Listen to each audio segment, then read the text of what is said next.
Здравейте, скъпи приятели! Днес ще ви запозная с тайните на село Братушково. Останете до края. И така, скъпи приятели, добре дошли в днешния епизод на Адвенчър с Краси.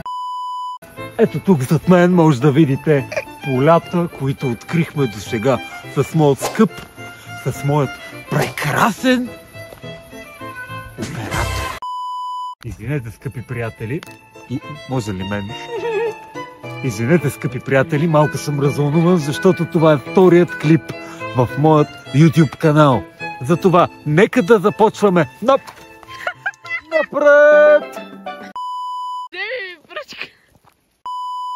И така, скъпи приятели, намираме се в местността около село Гургуля. Абе, Братушково! И така, скъпи приятели, намираме се в местността Братушково. Ето тук напред може да видим и така известния склон за местността. Склонът на двата братя. Съответно, ето тук може да видите пътеката, която... Може ли да покажеш пътеката? Ето тук може да видите пътеката, която е усеяна с камъни. Съответно, може да се разхождате тук. Местността е изключително подходяща за млади семейства като моето, въпреки че все още не съм официално женен. Само с Няма го пръстена. Няма пръстени, няма нищо. Устната договорка е по-силна от парче метал. Затова нека да ме последвате в моето приключение. Хайде напред! Се покаже и аз. Здравейте!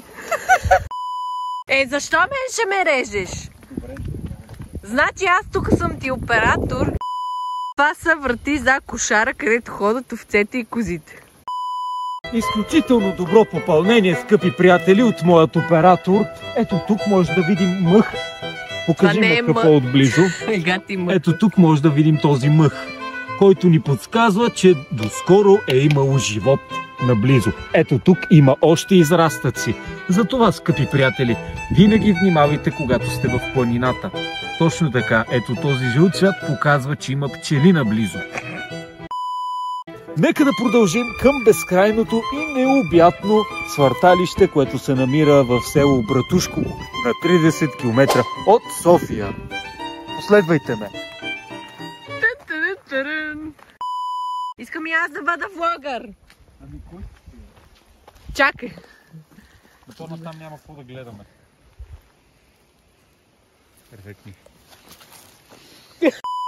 И така, скъпи приятели, ето тук е краят на село Братушково. Съответно, моят скъп оператор, който виждате в ляво от мен, ще ви покаже пътят, който се намира натам. Те зрители. Драги зрители. Е краят. Може да ме прекъсваш. Ето така, скъпи зрители, това тук е краят на нищото. Затова нашият влог приключва до тук. Тоест, той започва от тук, но ще приключим с него до тук. Затова последвайте ме в нашата обиколка обратно към градове и села.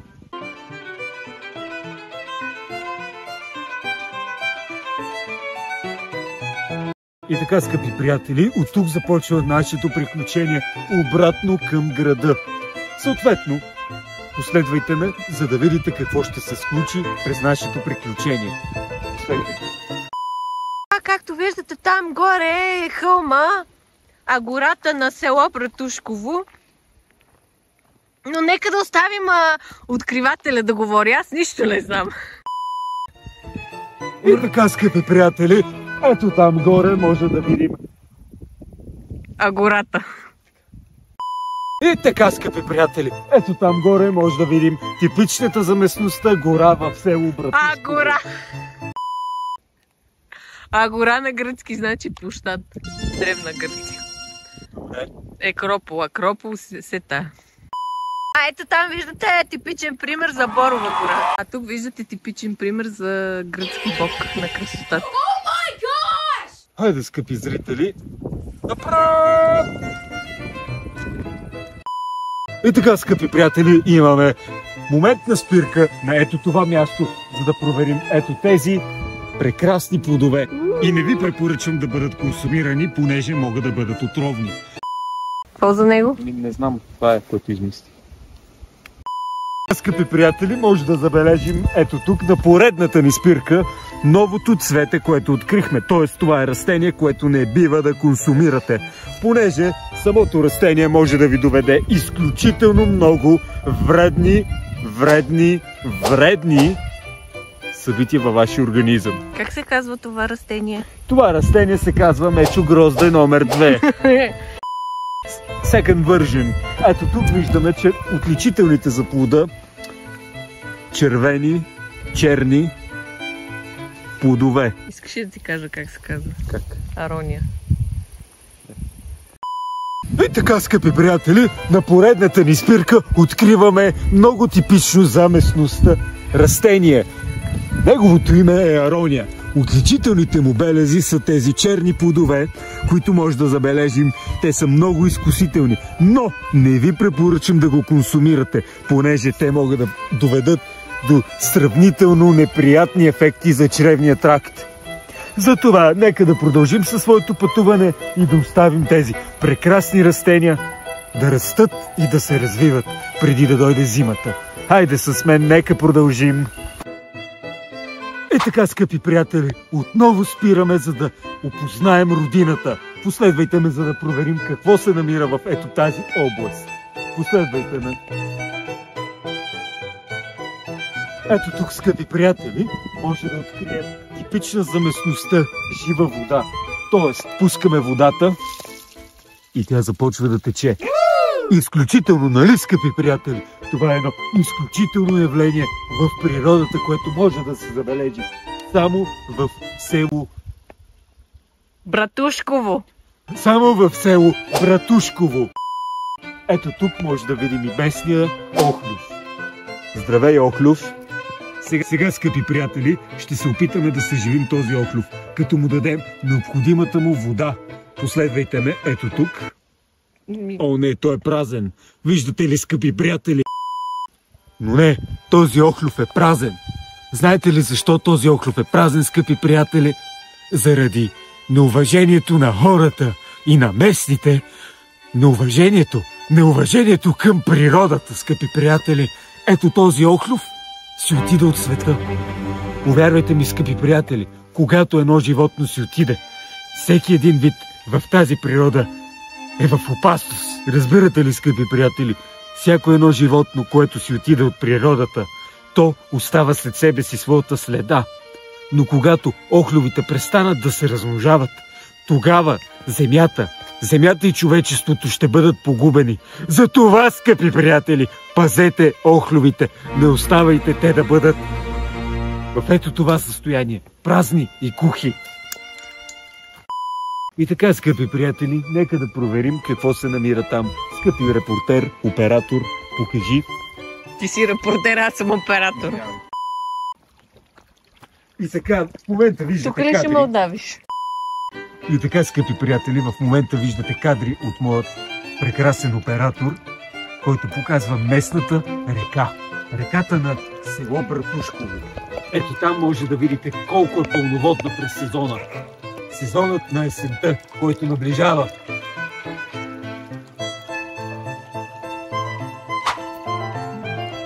И така, скъпи приятели, открихме невероятно явление, което произлиза от ето тази чешма там.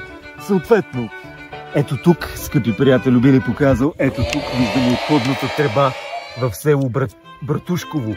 Съответно, от тук водата излиза, когато бъде използвана чешмата. И поради тази причина, скъпи приятели, нашите приятели охлювите не могат да се размножават. Ето тук виждаме един прекрасен екземпляр, който се подготвя. Ето тук виждаме един прекрасен екземпляр, който се подготвя за зимата. Както виждате, той се е екипирал и останал сам в нищото. Заради човешкото безчестие, заради човешкото безхайство. Не, това ще го нехайство. Заради човешкото нехайство. Това няма да... И така, скъпи приятели, открихме нещо много интересно, което е рядко явление в големият град, в който, предполагам, скъпи зрители, вие живеете. Ето тук може да видим козина. Козина от неопределено животно. Може да е куче, може да е овца. Ако желаете да разберем заедно какво е това моля, напишете в коментарите, понеже без вашата подкрепа аз съм никой. Здравейте, скъпи приятели! Отново сте с мен. След поредната ни спирка намираме интересно и типично за местността цвете, растение или нещо подобно. Може да се нарече дори и плод. Както си спомняте в предния ми клип, който ставаше въпрос как да си направим желе в 5 лесни стъпки, може да използвате ето тези прекрасни цветя, т.е. тези прекрасни плодове на дървото арония, за да вкусите по уникален начин своето желе. Ако не сте гледали моят клип, може да го намерите ето тук горе в дясно или в ляво, зависимост вече... Не, без да мърдаш камера. Зависи вече... По-интересно е. Скъпи приятели, нека продължим заедно и да видим още от необятните чудеса на село Братушково. Последвайте ме. И така, скъпи приятели, ето тук зад мен може да видите тази призрачна ограда. Ето това тук пречи на бедните граждани да посетят частния имот на някоя баба или дядо. Няма как да разберем все още. Затова, скъпи приятели, ще оставим тази порта тук, която е сигурно подсигурена с ето този катинар. Съответно, той няма да може да ни позволи да преминем натам. Но вижте, скъпи приятели, погледнете колко е призрачно. Доближете се заедно с мен. Доближете се. Виждате ли всичко това тук? Ето тези неща са необятни за нас. Затова, скъпи приятели, нека да продължим своето пътешествие заедно. Напред! И така, скъпи приятели, ето там може да забележим интересна кола. Може би е собственикът на чешмата и пейката, която видяхме по-рано. Моля, оператора, нека да не приближава, нека да запазим максимален детайл върху автомобила, който виждаме. Последвайте ме, нека разберем заедно. Така, скъпи приятели, ладата е едно изключително съветско явление. Нека да продължим обратно, понеже хората...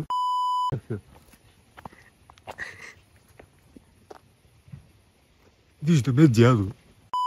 Скъпи приятели, в момента наблюдаваме едно изключително явление. Виждаме как дядото, който беше накиснал килима си в корито, в момента го прибира с скъпоценния си ретроавтомобил. Какво по-хубаво от родният национализъм.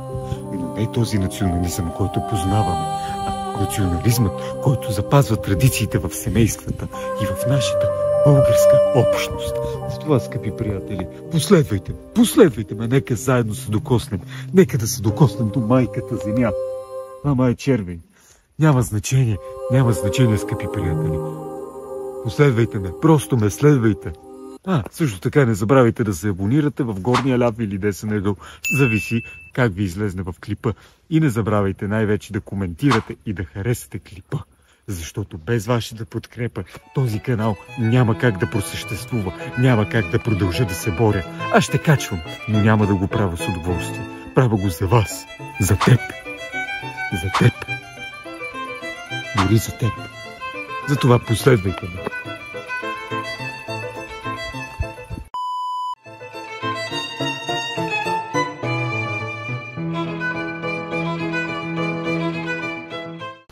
И така, скъпи приятели, мисля, че операторът ни заснае всичко важно, което може да се хване в село Братушково.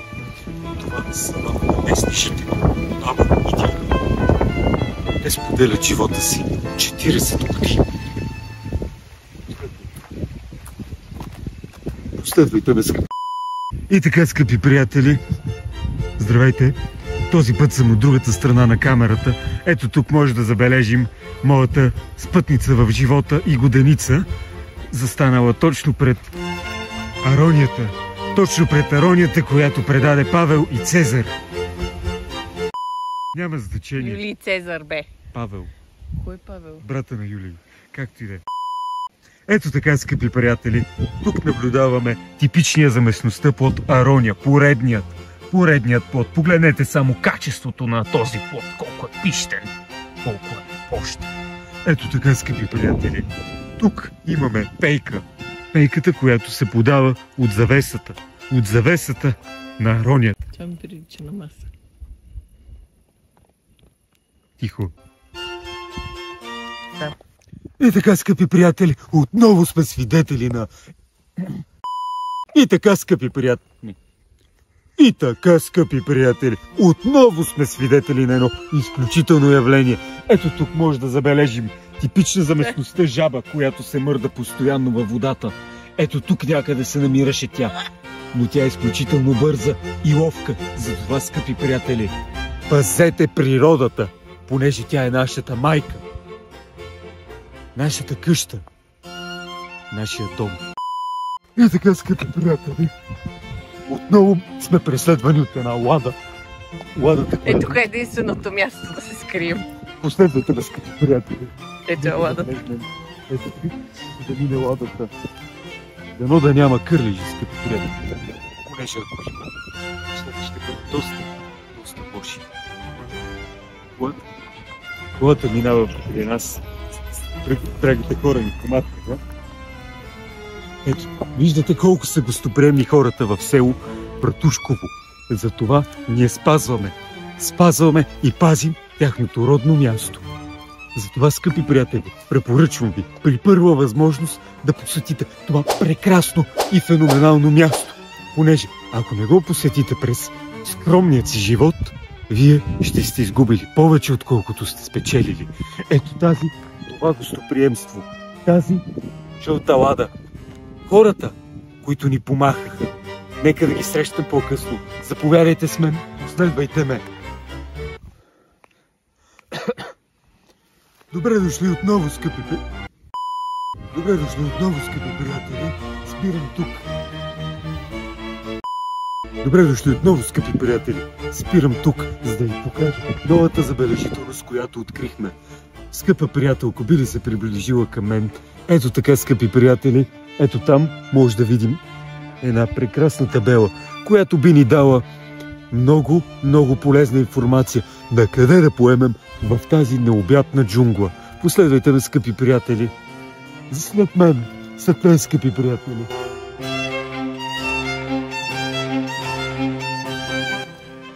И така, скъпи приятели, ето тук виждаме моста, който ни води към село. Но към кое село, скъпи приятели? Ще разберем веднага. Последвайте ме.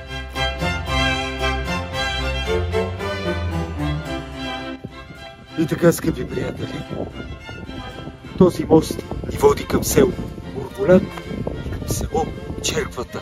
Или може би към някоя черква. Може да не е село, може да е просто храм.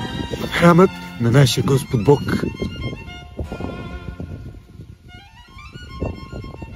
Това е. От тази страна искам дивана да се хваща. Това е футьол. Сета. И така, скъпи приятели, ето тук може да видим футьолът, оставен за рециклиране. Може би този футьол е на бабата и дядото, които ни помахаха по-рано с жигулата. Може би да, може би не. Може би е на хората, които живеят в ето тази къща там. Не знам. Няма никога да разберем най-вероятно. Но ето тук хората мислят за безопасността и разширените вени на съвременния турист и гражданин. Затова те са го оставили тук. Ако си прекалено изморен от разходката до Горголят, черквата или светена вода, то да седнеш и да отдъхнеш. Реално има два оставени камъка. Нека бъдем благодарни дори за малките неща, които ни съпътстват в този живот.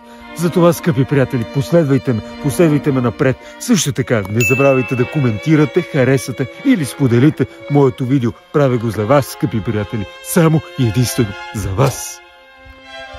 Последвайте ме. Скъпи приятели, отново спираме тук, за да отдъхнем. Да, реално направихме 5 метра. Така, скъпи приятели, отново спираме по пътя за нашия верен автомобил.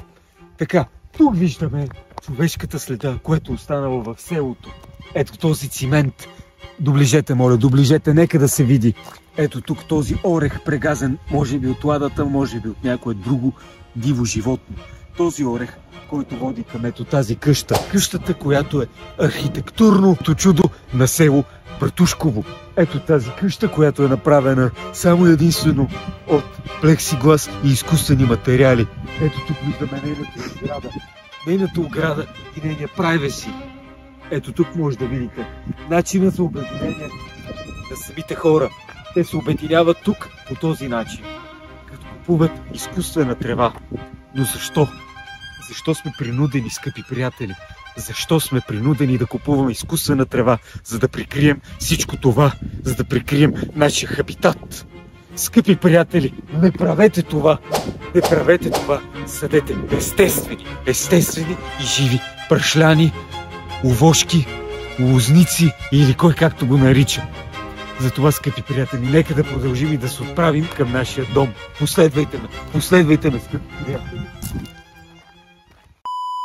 Скъпи приятели, добре дошли отново. Отново сме свидетели на едно изключително явление, скъпи приятели. Ето тук може да забележим мостът и портата към домът на хората. Към домът на местните хора от село Братушково. Ето тук виждаме как те се препитават и как обезопасяват своите домове, скъпи приятели. Виждаме как хората се обезопасяват с дървени прегради и мостове. Защо? Заради човешката лакомия, заради човешкият менталитет, заради човешката завист. Хората са принудени да строят мостове до домовете си. Защо сме принудени да правим всичко това? Защо е нужно по този начин да показваме домовете си, да предпазваме своето ежедневие, своето битие? Защо е нужно да строим мостове? Защо не бъдем по-гостоприемни? Може би всичко това е заради лакомията ни, заради желанието ни за повече и повече. Скъпи хора, не подкрепяйте това. Отваряйте вратите си, не заключвайте домовете си. Приветствайте хората си. Нека бъдем по-гостоприемни. Благодаря ви. Последвайте ме към последните ми стъпки към автомобилът, който се намира в дъното. Последвайте ме. И така, скъпи приятели, намираме се точно до река Братушково. Ето тук местните бобри каменояди са обезопасили своя бент с тези прекрасни изумрудени или графитени, или може би нещо друго, някакъв материал, който е неизвестен за моите откривателски умения. Точно така, скъпи приятели. Ето тук виждаме ръката на природата. Виждаме мъчението и страданието на битието. Това е. Не правете това, скъпи приятели. Просто не го правете. Оставете водата. Тя ще намери своята посока. Затова, скъпи приятели, последвайте ме. Нека заедно се приберем към домовете си. Нека бъдем по-добри хора. И така, скъпи приятели, като заключение мога да кажа: пазете природата, пазете домовете и бъдете по-гостоприемни, понеже така запазваме традициите в нашето общество, както бабата и дядото, които помагаха на съвсем случайен минувач, на съвсем случайен турист. Пазете се, последвайте ме, оставете своето харесване и коментирайте. Също така не забравяйте да гледате клипът ми за желето. Всичко добро ви желая, скъпи приятели. Бъдете мирни и се обичайте.